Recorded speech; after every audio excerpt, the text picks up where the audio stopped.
Welcome to పూరా local. అత్యాధునిక టెక్నాలజీతో తయారు చేసిన 500 రూపాయల దొంగ నోట్ల చలామణిలోకి వచ్చినట్లు కేంద్ర హోంశాఖ హెచ్చరికలు జారీ చేసింది. ఈ విషయంలో ప్రజలు అప్రమత్తంగా ఉండాలని సూచించింది. చలామణిలో ఉన్న దొంగ నోట్ల నాణ్యత చాలా వరకు అసలు నోట్లలాగే ఉంటుందని వెల్లడించారు.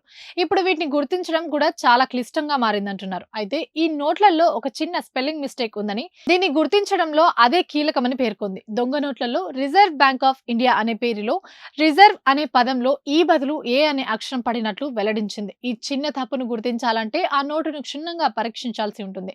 ఇలాంటి నకిలీ నోట్లు అత్యంత ప్రమాదకరమని వెల్లడించింది. ఇప్పటికే పెద్ద సంఖ్యలో ఇవి మార్కెట్లో ఉన్నాయని కేంద్ర హోంశాఖ హెచ్చరించింది. వీటి విషయంలో ఆర్థిక సంస్థలు, బ్యాంకులు, ఏజెన్సీలు అప్రమత్తంగా ఉంచినట్లు అధికారులు చెబుతున్నారు.